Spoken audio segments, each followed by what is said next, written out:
तो आइए इस मजेदार और शिक्षाप्रद कहानी को सुनते हैं, जिसमें मूर्खता और चतुराई की टक्कर है। राजा और मंत्री महल की छत पर खड़े हैं। दूर पहाड़ से बहता झरना दिख रहा है। मंत्री, देखो हमारे राज्य के पहाड़ से कितना सुंदर और ठंडा पानी बह रहा है। क्या यह सच है कि यह पानी दूसरे राज्यों में भी जाता है? जी महाराज, यह झरना पहाड़ से निकलकर नदी में मिलता है और फिर कई राज्यों तक पहुंचता है। यह तो गलत है। हमारा पानी हमारे राज्य के लिए है, ना कि दूसरों के लिए। महाराज, पानी तो सभी के लिए होता है, इसे रोकना संभव नहीं है। नहीं, मैं आदेश देता हूँ कि पहाड़ के चारों ओर एक बांध बनाया जाए ताकि यह पानी बाहर ना जा सके। लगता है आज फिर महाराज मूर्खता के मूड में है। राजा अपने आदेश पर काम शुरू करवाते हैं। कारीगर बांध बनाने में जुट जाते हैं। मंत्री निरीक्षण के लिए पहुंचते हैं। मंत्री जी, ये काम बहुत बड़ा और कठिन है, लेकिन राजा का आदेश है, हमें इसे पूरा करना ही होगा। मुझे पता है हरिकिशन, काम जल्दी खत्म करो। मुझे पता है कि इस मूर्खता का अंत अच्छा नहीं होगा। कुछ महीनों में बांध बनकर तैयार हो जाता है। राजा इसे देखकर खुश होते हैं। वाह, अब हमारा पानी केवल हमारे राज्य में रहेगा। मंत्री, मैंने क्या कमाल किया है। जी महाराज, आपकी योजना सचमुच अनोखी है। बांध के कारण झरने का पानी रुक जाता है। पानी पहाड़ पर ही जमा होने लगता है। धीरे धीरे पहाड़ पर भूस्खलन और मिट्टी का कटाव शुरू हो जाता है। मंत्री जी, इस बांध के कारण हमारी फसलें सूख रही है। मंत्री जी, हमें बचाइए। अगर जल्द ही कुछ नहीं किया गया तो हमारा जीवन संकट में पड़ जाएगा। चिंता मत करो, मैं महाराज से बात करके इस समस्या का हल निकालूंगा। मंत्री एक योजना बनाता है। सुनो सिपाही, समय के घंटे को जल्दी जल्दी बजाओ। ऐसा लगे कि सुबह हो गई है। राजा का उठना जरूरी है।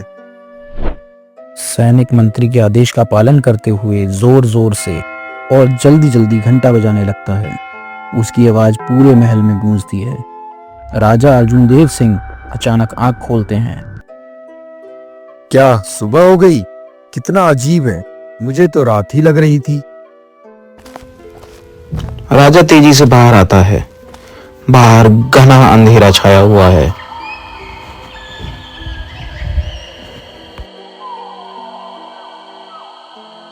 मंत्री, ये क्या हो रहा है? सुबह होने के बाद भी ये अंधेरा क्यों है?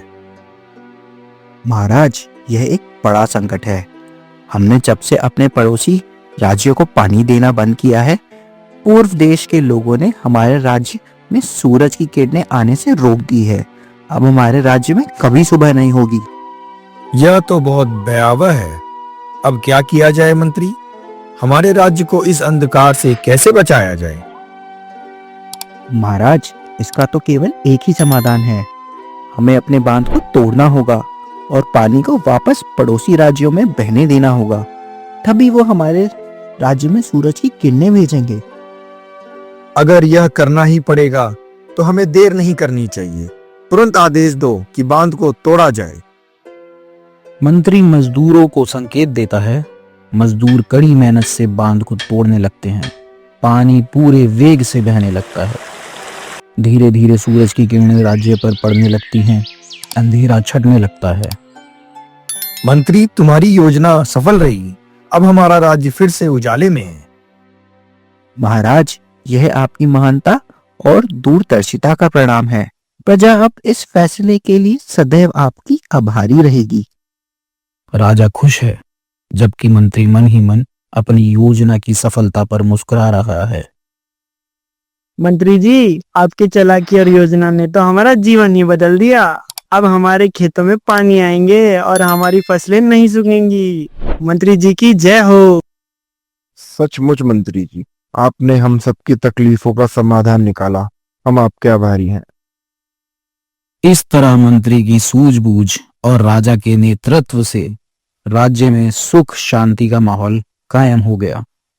गांव वाले खुश थे और भविष्य के लिए प्रति आशान्वित उनकी उम्मीदें अब आसमान तक पहुंच चुकी थी। राज्य में सूरज की किरणें फिर से चमकने लगी और अंधकार का कोई स्थान नहीं रहा।